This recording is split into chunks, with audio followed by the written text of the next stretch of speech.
Radio UNAP FM 101.9 presenta el programa de conversación con artistas destacados y emergentes, Por Amor al Arte, conducido por el escritor e hijo ilustre de Iquique, Pedro Marambio Vázquez. Iván Francisco Vera Pinto Soto, iquiqueño, académico de la Universidad Arturo Prat, cientista social, pedagogo, teatrista y escritor. Posee el grado de Magíster en Educación Superior y su línea de investigación se asocia con el teatro y la memoria histórica. Un hombre que es un referente en la región de Tarapacá, un artista, un gestor cultural. Podríamos seguir describiendo a Iván Vera Pinto, pero la verdad es que es mucho más interesante conversar con él. Bienvenidos paisanos y paisanas a nuestro programa Por Amor al Arte, con un entrevistado de lujo. Nadie le puede ganar en años de circo. Don Iván Vera Pinto Soto, un gusto tenerte aquí en el programa, querido amigo. Bueno, para mí es un gran agrado compartir esta tarde contigo y poder conversar acerca de aquello que nos apasiona, ¿no es cierto? Ese lugar común que tenemos, que es la cultura y las artes en general. Y poder responder a tus preguntas y poder dialogar, ¿no es cierto?, sobre lo divino y lo terrenal. El diálogo, cosa que nos falta a los artistas de la región, ¿no? El trabajo se hace de manera muy, muy solitaria y egoísta, no sé si tú estás de acuerdo conmigo. Entonces, estamos como medio desunidos los artistas, y por eso muchas veces se les pone el pie encima, ¿no? Sí, efectivamente, o sea, yo siempre recurro a la historia para graficar algunos ejemplos, recordar que comienzo del siglo XX, eh, los obreros que estaban en una completa orfandad social, económica, educacional, se unieron en las mutuales, en las organizaciones sociales que crearon, Claro. con el fin justamente de poder desarrollar esta asociatividad entre ellos, el poder cultivar las artes, el poder utilizar justamente estos espacios como formas de alfabetización también, y de poder desarrollar todas sus capacidades artísticas y pensando justamente ya en este discurso de una formación integral, ¿no? Y eso Iván, es importante. no te me adelantes, ya Sí, vamos a ir, ya vamos, por favor. vamos a hablar sobre eso, no Bueno, te quepa la menor duda. Pero vamos a comenzar primero por contar tu historia, querido Iván. ¿Cuándo y dónde comienza tu interés por el arte? ¿Y cómo comienza tu carrera artística? ¿Empieza aquí en Chile, en la región de Tarapacá, en otro país? Cuéntanos un poquito de tus primeras experiencias artísticas. bueno, yo la verdad que nunca pensé vincularme con las artes y en específico con el teatro. Ya. Mis preocupaciones, mis aspiraciones iban por otro carril, que era el deporte, era el fútbol en particular, ¿no? Mira tú. Ya, claro, Inimaginable. inimaginable, ¿no?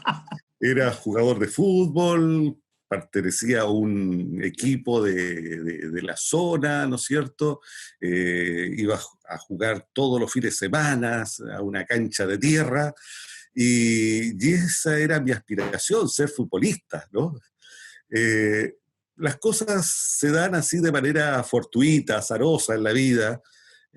Recuerdo un verano por el año 69 más o menos, un amigo mío me pasa a buscar a la casa porque no había qué hacer en Iquique en ese tiempo, solamente era la playa y escuchar radio. Entonces me dice que hay un curso, taller en el ex liceo de niñas Elena Dubochen, y donde va una profesora de Antofagasta, Ruth Egaña a dictar un curso. Entonces, yo la verdad que no tenía ningún interés, pero él insiste que lo acompañe. Fui al curso, me agradó mucho la primera sesión, asistí a la segunda, a la tercera, mi amigo ya no me acompañó y terminé el curso ahí haciéndolo en forma lúdica, entretenida, además que compartíamos con las chicas del liceo, de niñas, en fin, ¿no? Era un ambiente muy grato. De ahí ya empecé a leer teatro, a preocuparme sobre la literatura dramática, y surgió también en clases, ¿no? Con la profesora Adriana Peirano, que era la profesora de castellano de aquella Era época. una gran profesora Sí, sí, del liceo de hombres, exactamente. Adriana Peirano, junto con Angelina Chang. No sé si también tienes Efe- recuerdo de ella tú. Efectivamente, Sí. ellas dos justamente Ujú. organizaron el teatro del liceo. Y ahí partí siendo integrante de ese grupo de teatro y luego en una selección de una obra, El Monte Calvo de Jairo Anibaldiño, quedé seleccionado como uno de los personajes. Y, ¿Te y acuerdas de la obra y del personaje? sí, es el personaje del coronel en la obra El Monte Calvo. Una Ya. obra entrañable, ¿no? Que después la he representado como 4 veces en la historia de mi vida teatral con diferentes equipos. Y la quiero mucho, es una obra, digamos, muy contingente, muy actual. Bueno, así que ahí empecé mi actividad con el teatro del liceo. Posteriormente, las profesoras no pudieron continuar con la labor de dirección y el grupo me encargó la misión de ser yo el director de esa agrupación. Y bueno, terminé dirigiendo el grupo del teatro del liceo y después fui un poco más allá y empecé a escribir. Y todos los días viernes en el Liceo de Hombres, en el laboratorio de química que nos facilitaba la rectoría del liceo, yo hacía presentación para los alumnos del Liceo de Hombres todos los viernes al mediodía, ¿no? Y iban a verme los compañeros, ¿no? Y yo inventaba obras con otro amigo, Manuel Gutiérrez, y hacía mis locuras creativas ahí en el laboratorio. Bueno, después seguí con Jaime Torres, un hombre de teatro, maestro también. Estuve trabajando con él hasta el año 73. Pertenecía al Teatro de la CUT también con Jesús Núñez eh, por los años 70. Trabajé con Nesko Tedorovich, que hacía teatro en la Sala Veterano del 79 también. Mira Eh, tú qué interesante eso. Sí. Después formé un teatro también del Frente de Estudiantes Revolucionarios, del FER, y en fin, estuve durante el 69 al 73 muy ligado a la actividad teatral.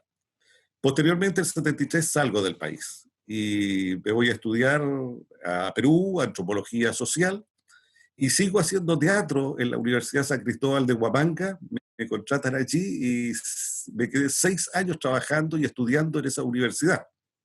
Hasta el año 79 que regresé nuevamente al país y no venía con ninguna intención de hacer teatro porque no iba a contribuir en absoluto a la parafernalia de la dictadura cívico-militar que era entonces.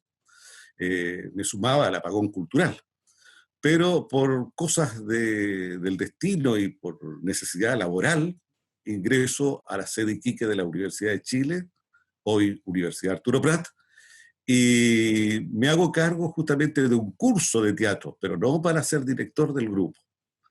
Y ya llevamos 41 años haciendo teatro con el Teatro Universitario Expresión.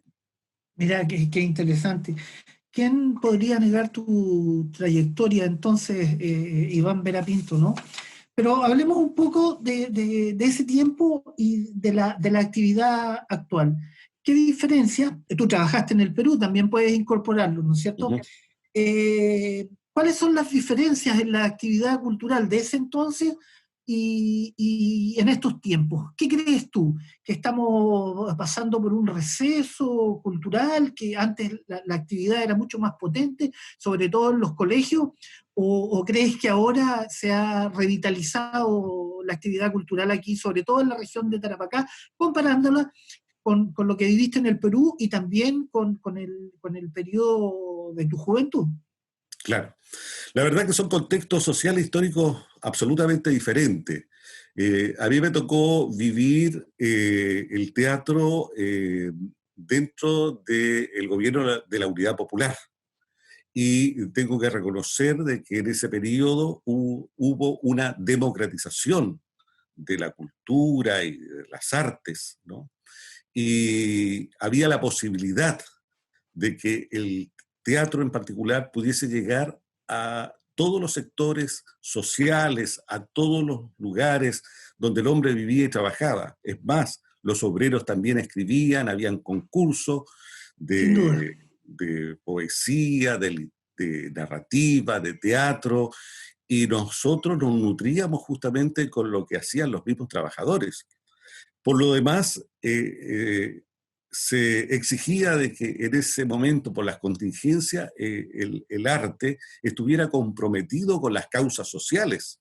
Es decir, no podía ser un arte, digamos, el arte por el arte, un arte que no tuviese un compromiso social. Por lo tanto, nosotros veíamos que el teatro era una herramienta o un medio que podía ayudar a tomar conciencia social a la gente para transformar esa realidad, ¿no? Y dentro de esa dinámica nos movíamos todos los equipos con, por supuesto, matices en los estilos.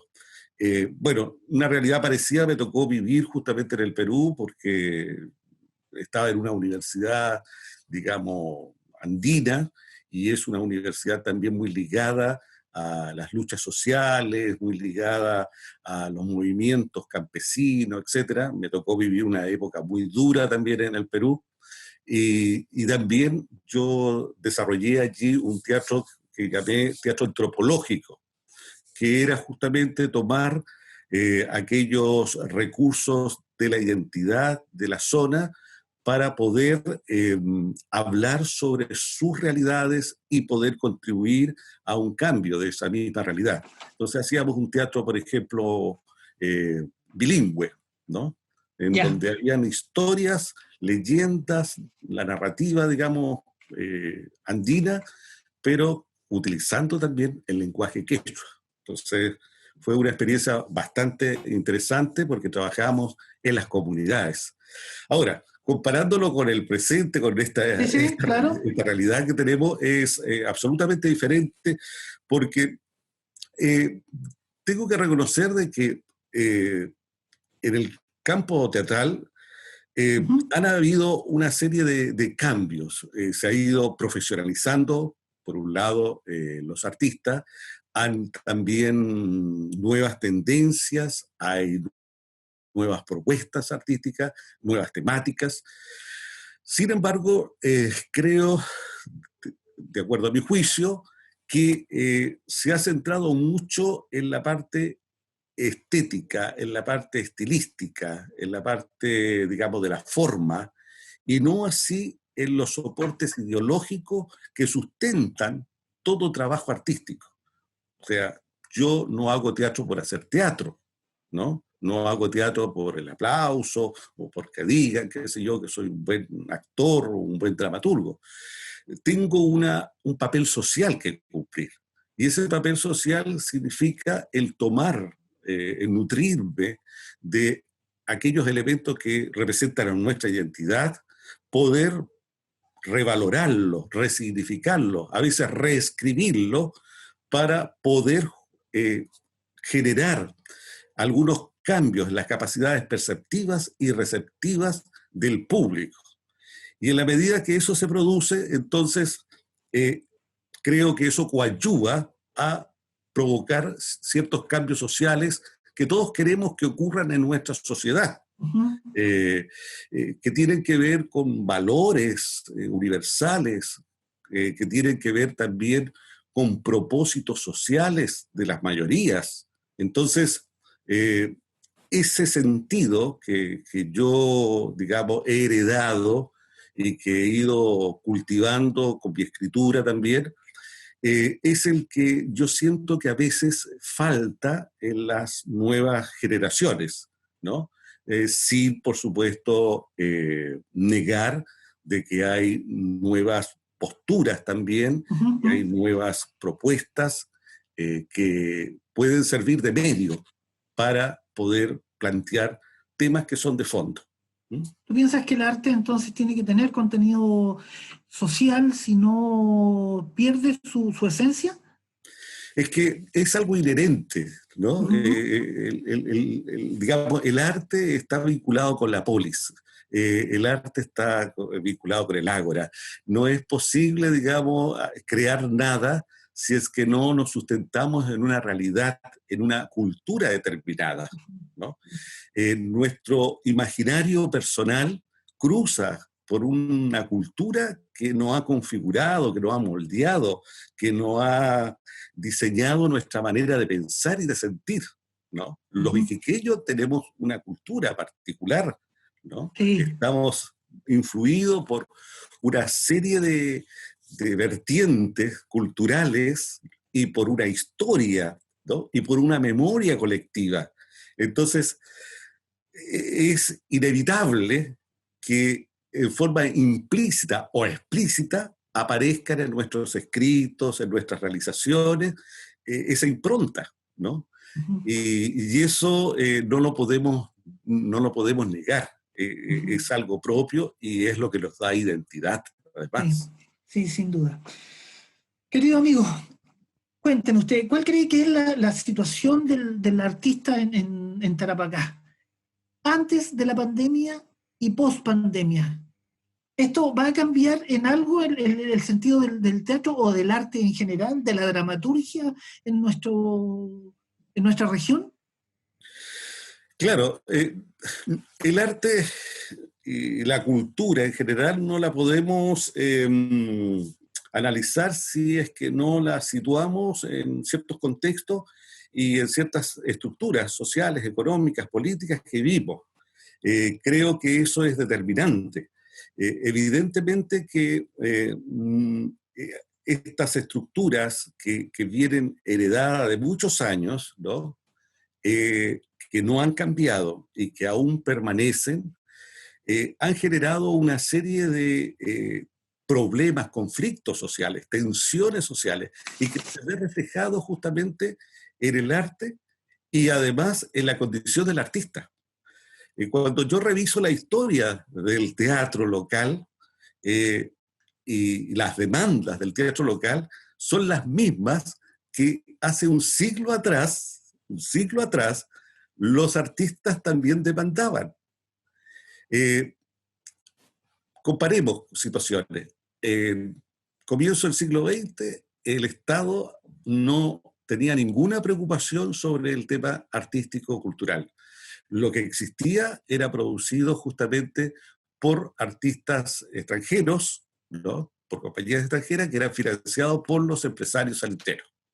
Y por otro lado, existía, digamos, otro teatro de tipo social que era generado por los mismos trabajadores a través de autogestión, sin ningún apoyo.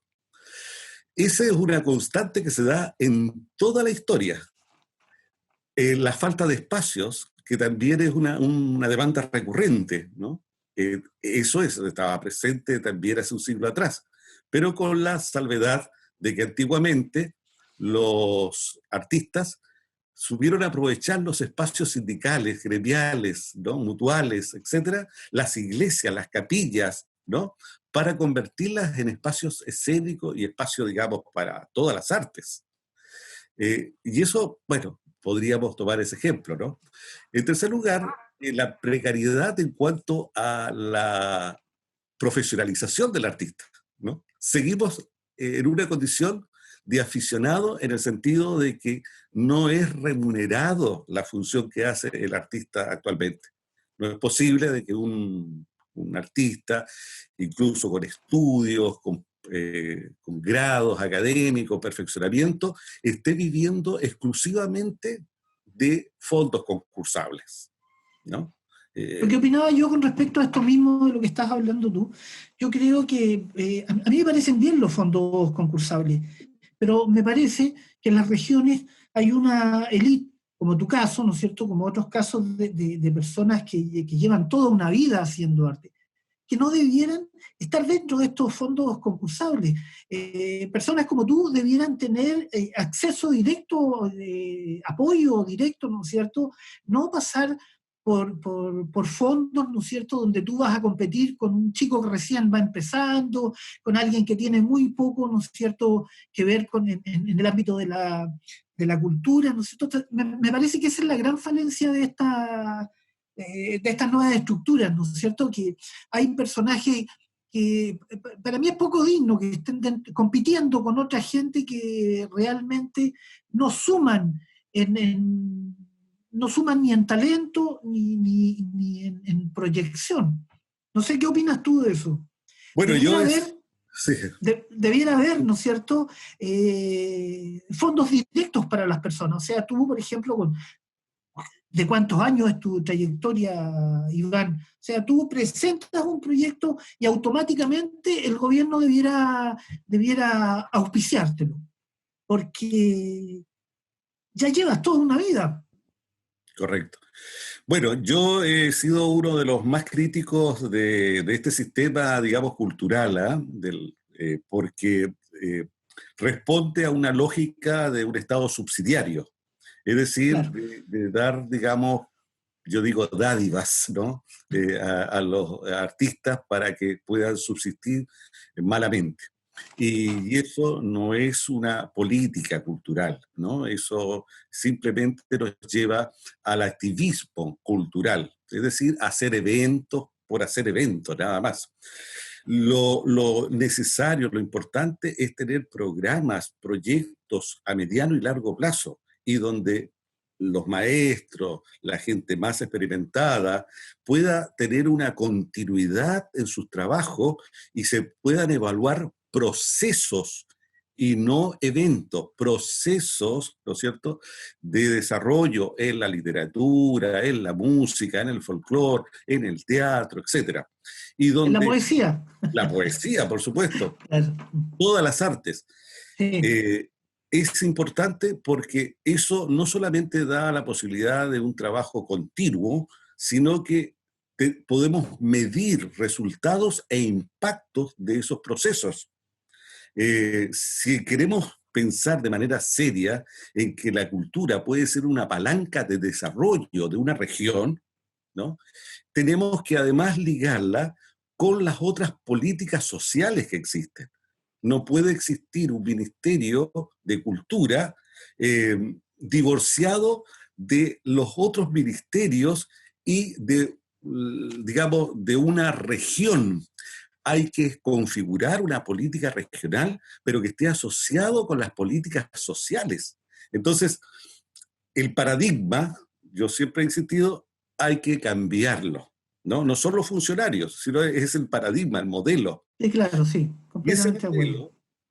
ese modelo debería ser también un modelo democrático, es decir, que no sean los entes centrales los que determinen lo que se hace en las regiones, sino que sean las mismas regiones, los mismos trabajadores del arte los que participen, no solamente en dar la sugerencia, que después en Santiago, digamos, se descartan, sino que ser quienes plantea la acción, el programa, y también regula, evalúa todo lo que se hace en cultura y además señala cuáles son las necesidades y cuáles son los puntos de énfasis que hay que dar en el quehacer cultural en la región.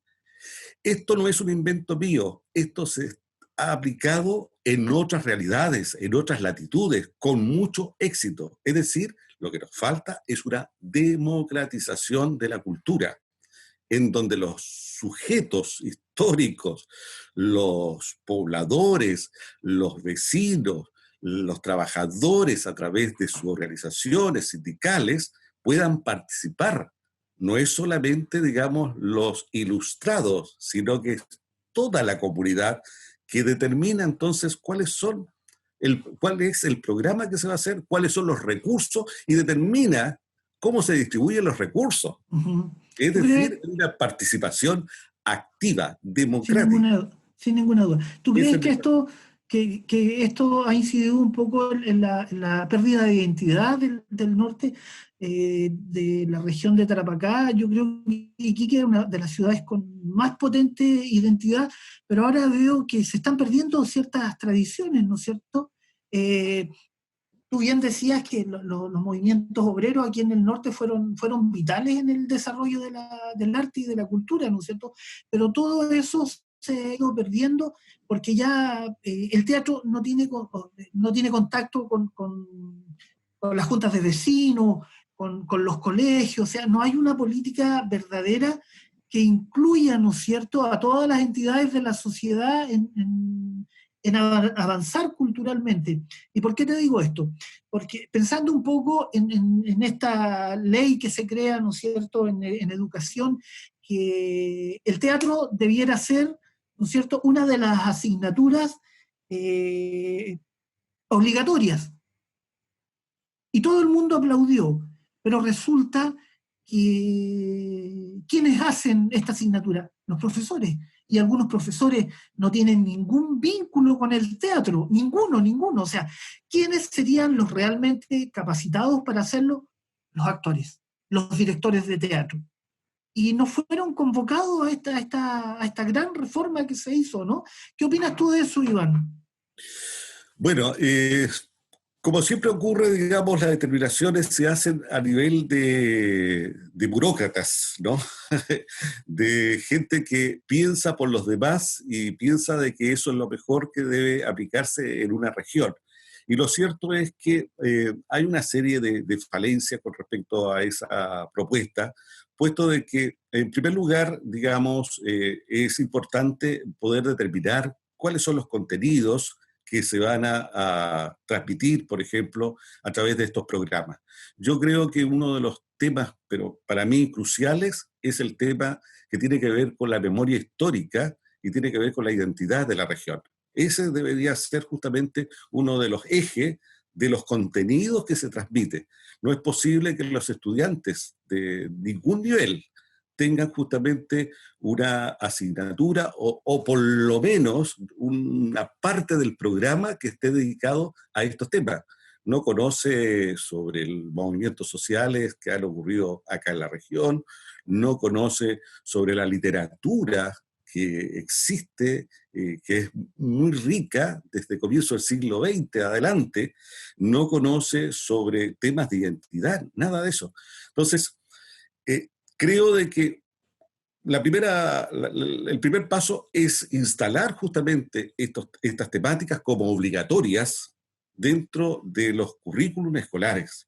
En segundo lugar, creo que quienes deben impartir, quienes deben desarrollar estas asignaturas y talleres y cursos, etcétera, deben ser los mismos trabajadores del arte, quienes tienen experiencia en el área y debe ser también mucho más democrático, no solamente circunscribirlo a lo que es la unidad educativa, sino que también a toda la comunidad escolar, es decir, a los padres, a los apoderados, a todos los hombres y mujeres que viven en un sector determinado. Soy un convencido de que si se trabaja con ese público que está divorciado socialmente del arte y la cultura, ¿m? Por muchos años, pero si se trabaja en sus propios territorios, es factible, por un lado, desarrollar sus capacidades creativas y también que aumente este, este público, ¿no es cierto?, esta audiencia que hemos ido perdiendo, que se ha ido jibarizando, ¿no? Y que cada vez son menos las personas que, comillas, consume cultura, consume arte, ¿no? Y porque no existe el conocimiento, ¿no? Yo he tenido la experiencia de ir a poblaciones de muchos años y cuando uno conversa con la gente se da cuenta que ha habido una buena visión de la obra, han podido captar el contenido, se produce un diálogo, se sienten agradecidos porque han ido justamente a visitarlo, han estado compartiendo, y lo que piden es que ojalá que haya continuidad, que no quede en un evento nada más fondar, que fue una vez y nunca más después aparecieron. Entonces, esa es la estrategia que debería usarse, o sea, trabajar en los mismos sectores vecinales, con la gente, con monitores, con profesores, en forma permanente. Y esa es una misión del municipio,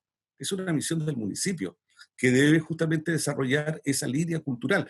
No solamente hacer eventos para el día del abuelito, para el día de la mamá, para el día de, etcétera. Debe haber una política permanente allí.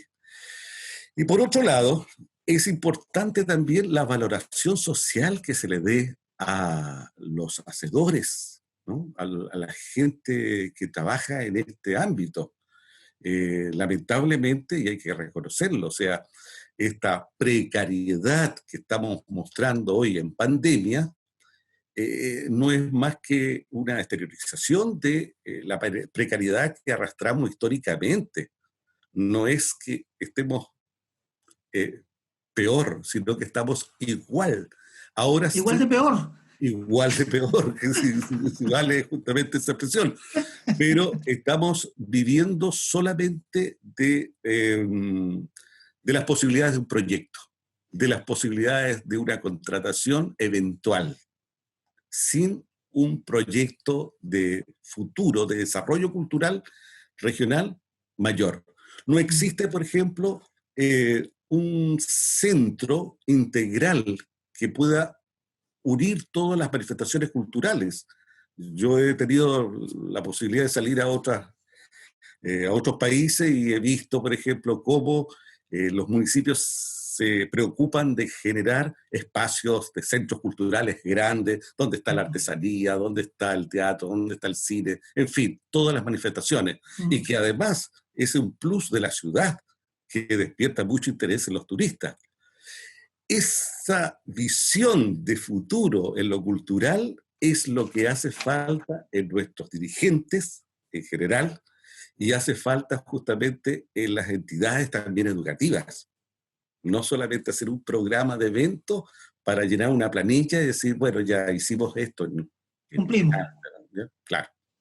No, Mira, no. en los años 80, querido Iván, existía la escuela de danza clásica en el Teatro Sí, Municipal, donde correcto. había venido, tenía que venir de otra parte, un profesor de Santiago que había estudiado en el Juilliard School.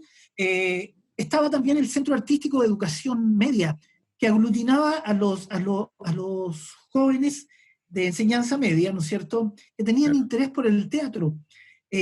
Participaba Alfa América, un grupo de muchachos, ¿no es cierto?, de un grupo folclórico, que se fueron a Europa y allá triunfaron.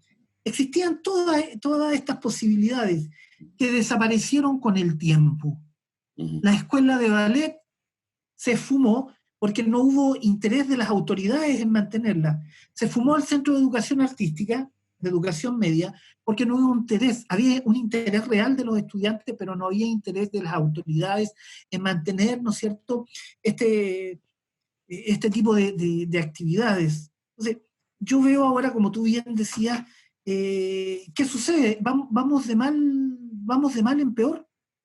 Exactamente. Bueno, y hay que sumar ahora también la orquesta que se formó, la orquesta Trapacá, que también ha estado en crisis permanente porque han tenido que luchar los colegas ahí para que les den, qué sé yo, una subvención por unos meses más y poder contratar a los maestros. Y así, si conocemos la realidad de muchos y muchas, están en las mismas condiciones. Ahora, el tema es el siguiente, o sea, yo creo de que, en primer lugar, las autoridades no han hecho la pega y tienen una deuda histórica, ¿ya? De nada vale dar un informe de todos los proyectos que se han hecho, porque si yo reviso los proyectos, han sido solamente 2, 3 veces, no han tenido continuidad esos proyectos. En segundo lugar, no se ha creado una infraestructura nueva en lo cultural. O sea, hablemos en serio, ¿no? Hablemos en serio, una infraestructura. O sea, todavía no existe.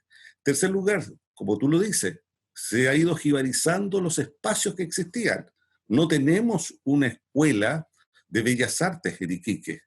No tenemos una escuela de talentos en Iquique, ¿no? Los estudiantes, o qué sé yo, los aficionados en diferentes artes, tienen que irse a la capital o al extranjero.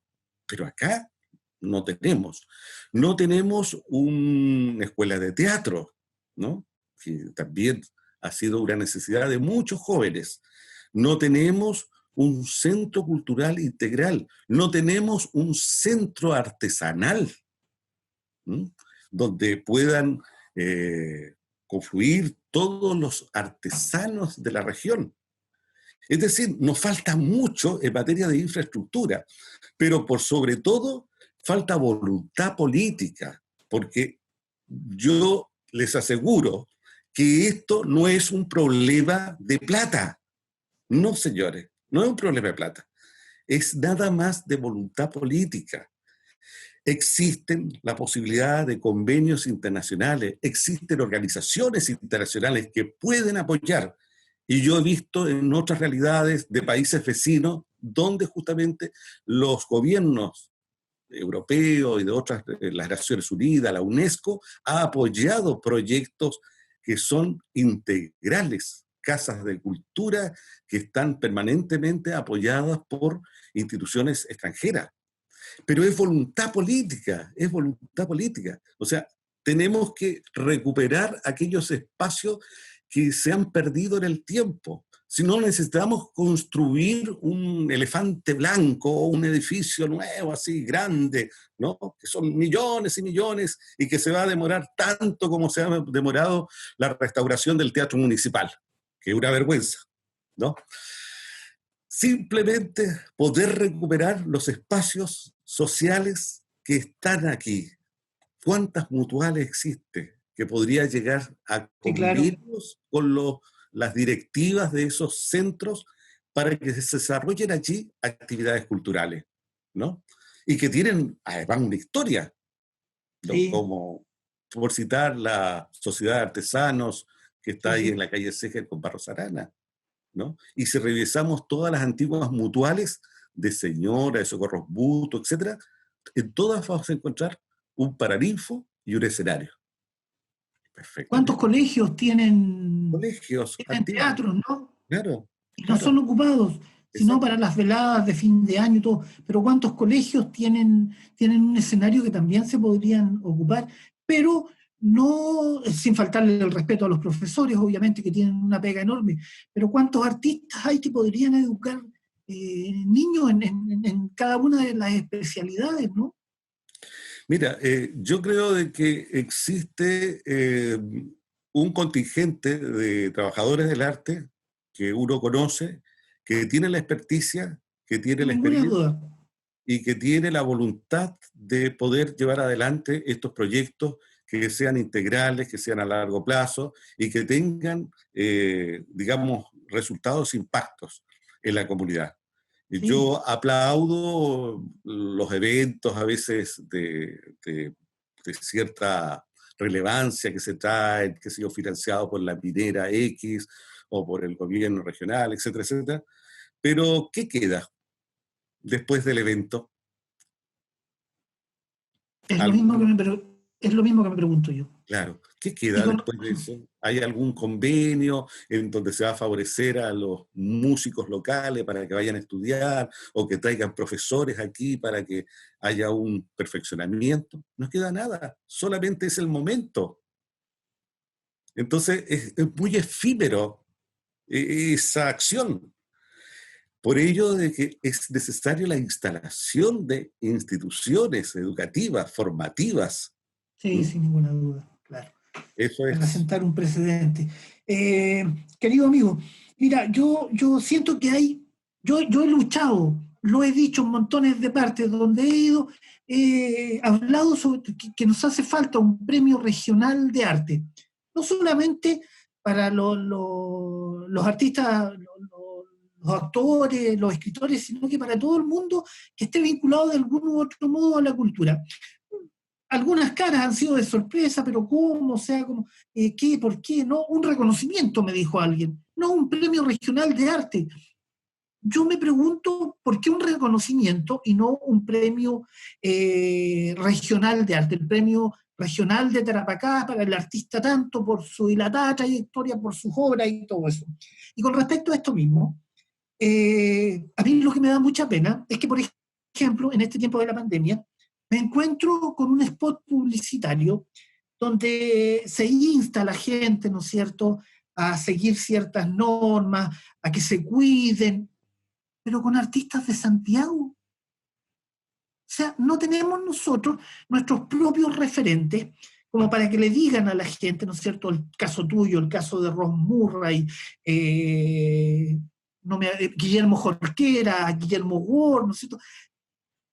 Tanta gente, Ross Murray, tanta gente, ¿no es cierto?, que es conocida en la región. Entonces, sale un personaje, una actriz de telenovela, diciéndonos los tarapaqueños, ¿no es cierto?, no salgan de sus casas, cuídense.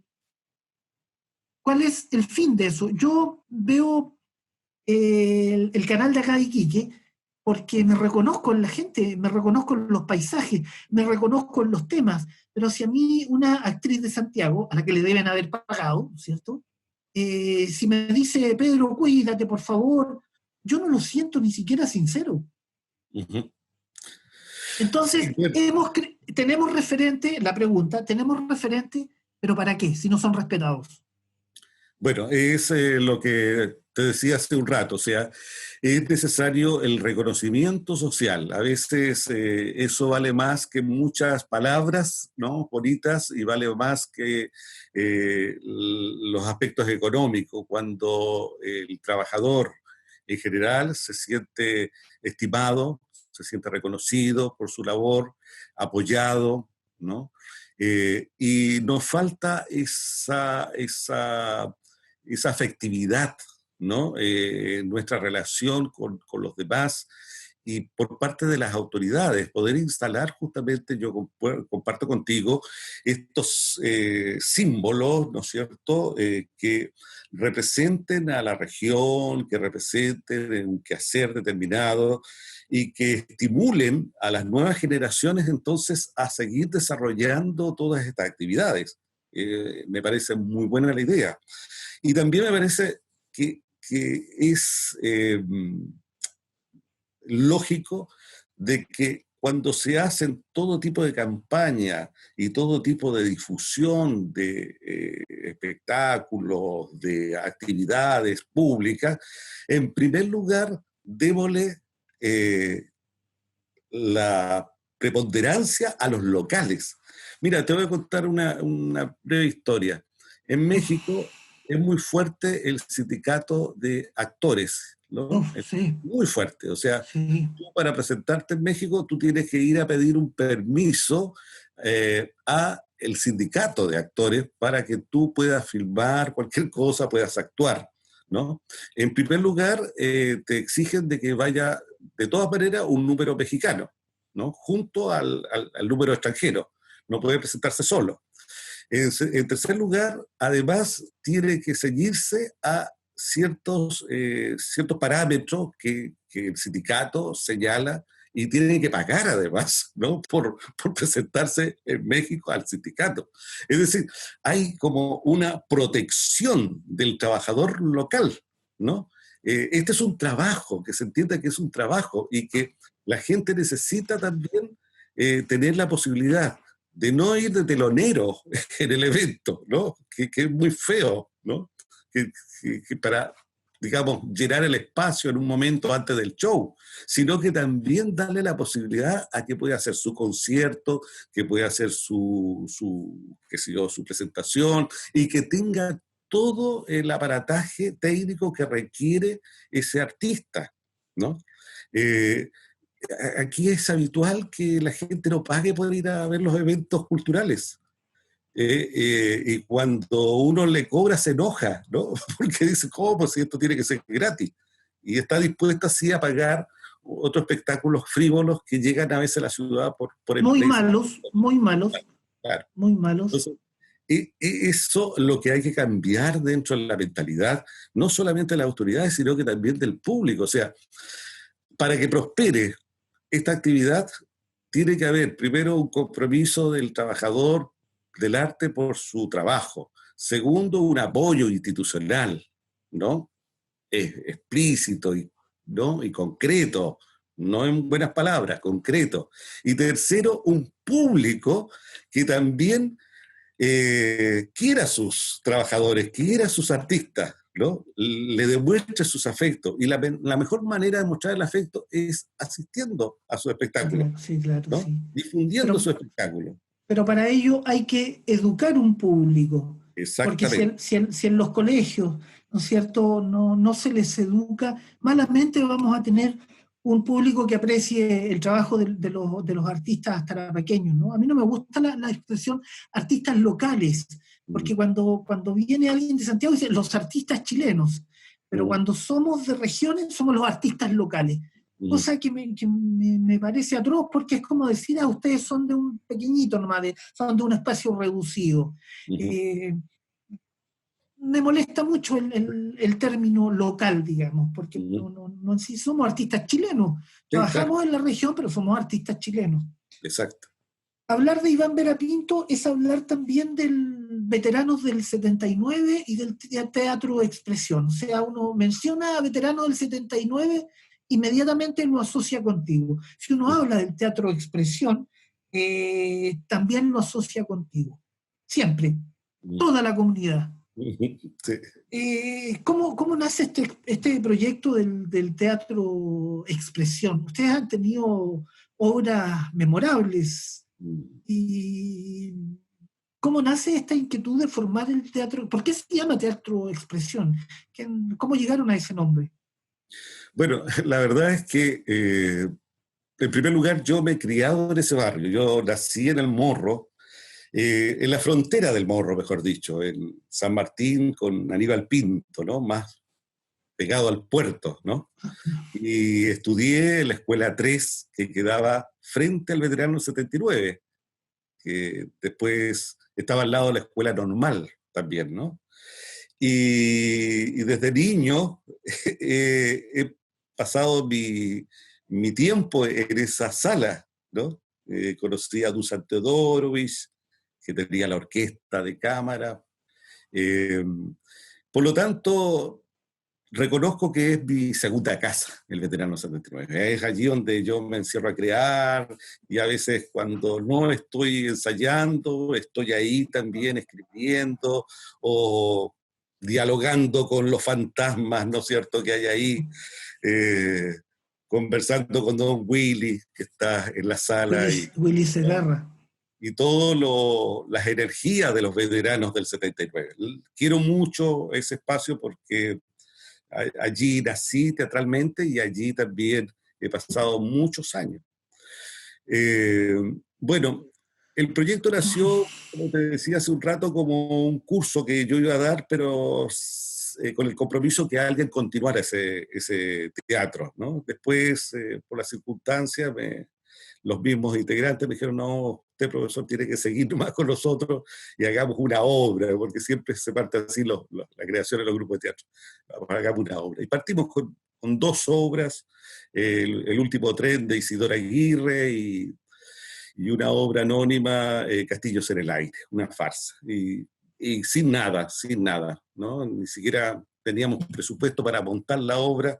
Me recuerdo que en aquel entonces doña Marta Marcis, que era directora de Extensión y Comunicaciones de la Universidad de Chile, financió el montaje, ¿ya?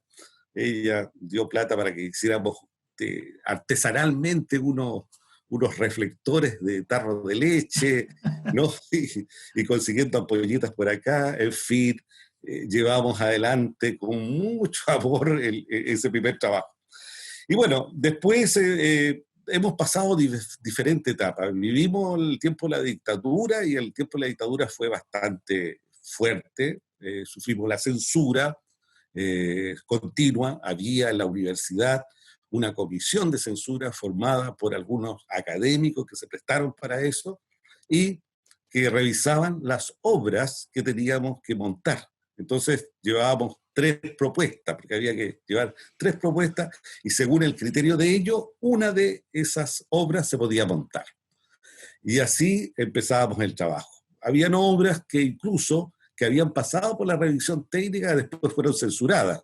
Por ejemplo, El toro por las astas, de Juan Radrigán, y después me recuerdo la obra de Eugenio Ionesco, El rey se muere, que la CNI me acusó de que estaba haciendo una apología contra el dictador, ¿no? Pasé a sumario, pasé un momento de bastante tensión, y después que demostré que esa obra había sido montada por el Teatro de la Universidad Católica hace un año atrás, recién se dieron cuenta de que la crítica o la sospecha que tenían era infundada. De tal suerte que me dejaron terminar, pero prácticamente 3 funciones más hicimos porque ya estaban ahí la censura otra vez preocupada de lo que hacíamos. Bueno, pasó mucho tiempo de eso, ¿no es cierto? Con altos y bajos. En un momento la Sala Veteranos 79 se iba a vender, ¿no? Y porque la universidad, que esto es cíclico también, en nuestra casa de estudio, siempre cae en periodos de crisis económica. No sé por qué, pero siempre ha estado en eso. Entonces, se iba a vender la sala, ¿no? Y nosotros hicimos todo una socialización con la gente del colegio de profesores, la escuela de arquitectos, etcétera. Salimos a la calle, hicimos, me recuerdo, una teatrotón para defender la sala. Al final se hizo la convocatoria, esta licitación pública, pero no se presentó nadie, ¿no? A ofertar, digamos, por la sala. Y de tal suerte de que mantuvimos la sala como centro de teatro, que en un momento también lo compartimos con Carlos Morales, porque ahí trabajaba el coro, trabajábamos juntos. Partimos juntos también con Carlos, que ahora ya jubiló. Bueno. Otro olvidado de la escena Sí, regional, ¿no? claro, Carlos no. Morales, un tremendo artista, un hombre que ha hecho mucho por la cultura en nuestra ciudad, y en realidad es otro de los que debiera merecer un premio regional de arte. Un gran saludo para Carlitos, que hace muy poco tiempo se jubiló. Sí. Así que siempre Carlos está con nosotros, y a quien respeto mucho por todo su trabajo y por su amistad. Y bueno, y después continuó el teatro pasando por diversas etapas que tienen que ver con los altos y bajos institucionales. Siempre, digamos, con el pundonor de los artistas, con el trabajo tesonero de todos y todas, y fundamentalmente por la disciplina que he intentado imponerle al grupo, ¿no es cierto?, de trabajo, y de salir adelante con todos los proyectos. Nunca hemos truncado un proyecto porque no hemos podido.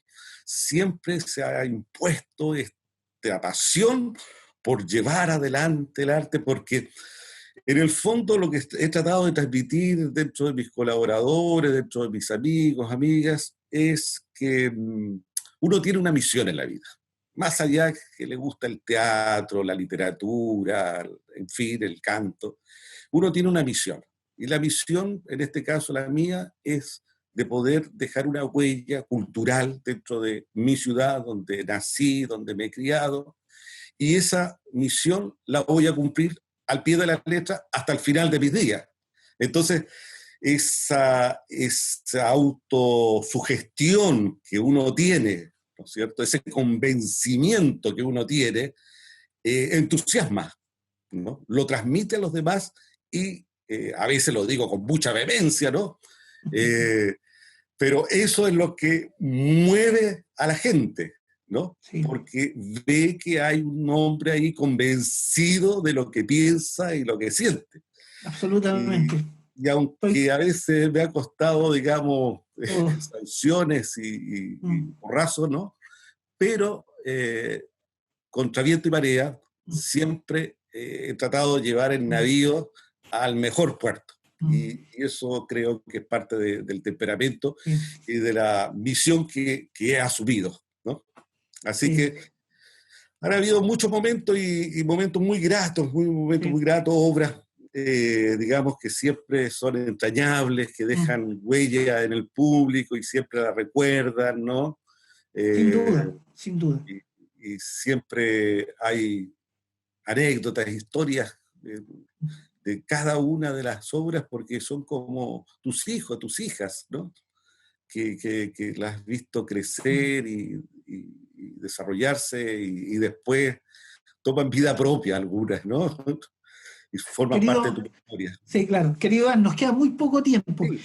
Nos faltó conversar de muchos temas sobre el teatro burgués, el teatro social, sobre el teatro de la memoria. Yo creo que tendríamos que hacer una segunda entrevista para que hables, ¿no es cierto?, de todos esos temas con la holgura que debieras hacerlo, ¿no es cierto? La última pregunta, quiero que sea lo más conciso posible. Tú, aparte de actor, de director, ¿no es cierto?, eres además dramaturgo. Tus libros, Las voces de los callados, por citar algunos, ¿no es cierto?, La desterrada de Guantajaya, ha sido prolífico estos últimos años en escribir obras.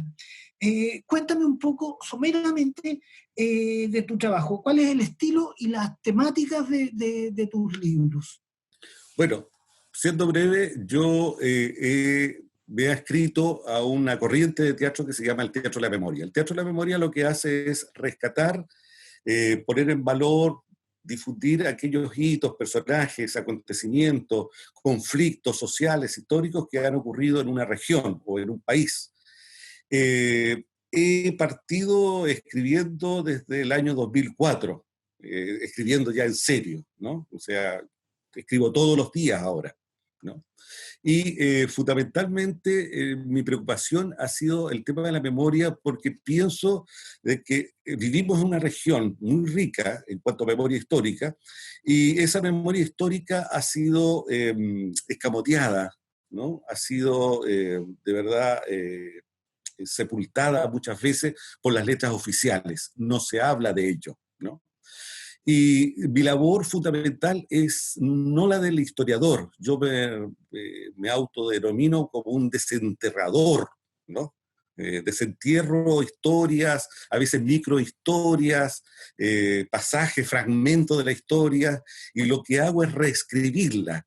Y esta reescritura tiene que ver con una nueva visión, con una nueva intencionalidad. Entonces no hago yo teatro histórico, no hago teatro documental, yo no hago historia, ¿no? Yo hago teatro ahistórico, ¿no? Siempre lo digo, no, lo que yo presento es ahistórico. Por darte un ejemplo, en las voces de los callados aparece justamente en la escuela de Santa María, que están los obreros haciendo resistencia, y vienen los aviones y bombardean la escuela, ¿no? Que es justamente una anacronía, ¿no? Y tiene la analogía con lo que pasó con el bombardeo de la Moneda el 11 de septiembre de 1973, ¿no es cierto? Y salen los trabajadores con pancarta haciendo reivindicaciones sobre salud, sobre la educación gratuita, etc. Es decir, tomar el pasado, ¿no es cierto?, resignificarlo para hablar del presente, para que de tal suerte la gente pueda tomar una mirada reflexiva, crítica, y no ver el pasado simplemente como una pieza de museo. No hago yo una alegoría de los personajes del pasado. Sí, Estoy claro, muy alejado de eso, ¿no? Ni un documental del pasado. No intento hacer eso. Sí, claro. Todo lo contrario. Hacer justamente este cruce de tiempo y espacio para hablar del presente y poder proyectarnos hacia el futuro. Eso es. Bueno, querido Iván, la historia oficial no es siempre la verdad de los hechos, ¿no? A veces los artistas, los dramaturgos, le dan otra visión a la historia, la oxigenan y se encuentran puntos que a lo mejor están más cercanos a la realidad que la misma historia oficial, ¿no es cierto? Exactamente. Entonces ese es el gran poder que tiene la literatura, que tú imaginas cómo pudo haber sido y le das con con el palo al gato, porque a veces es mucho más creíble la historia que se da desde el punto de vista del arte que la historia que se da de la misma historia, perdón la redundancia, ¿no? Querido Exacto, amigo, claro. Sí, yo te quiero agradecer este contacto. Yo creo que sin duda tú eres uno de los referentes de la ciudad de Iquique, aunque algunos poquitos no lo crean así, algunos muy pocos no lo crean así. Tú eres un referente, eres una persona que te has ganado el respeto, no solamente de la región, sino que también fuera de ella, ¿no? Por toda la labor que has realizado en pos del arte y la cultura. Los problemas que tenemos, que tú y yo compartimos, los problemas que tenemos en cuanto a todas las leyes que se han pronunciado con respecto a la cultura, no vienen de ahora, son antiguas, ¿no? sí, Pudieron haberse arreglado mucho antes y no, nunca se han arreglado. Entonces, espero tener una segunda oportunidad porque quedaron muchos temas en el tintero.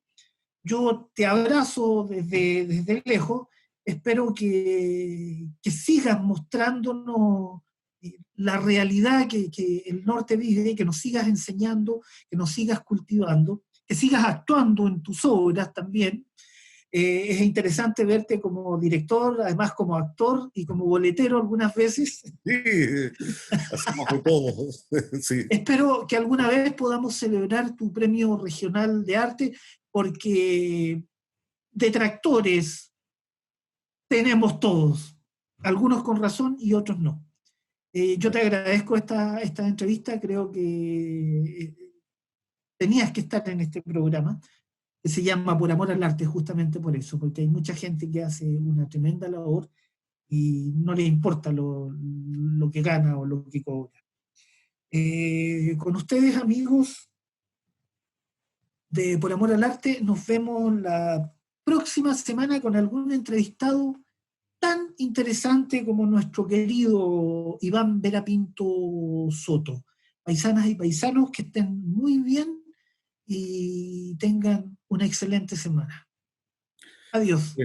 Te agradezco, Pedro, también por la invitación y agradezco a todos los telespectadores que están conectados por esta vía. Muchas gracias y hasta siempre, amigo y amigos, ¿no? Radio UNAM presentó Por Amor al Arte, el espacio de charla amena para que los tarabaqueños conozcan a sus cultores, conducido por Pedro Marambio Vázquez.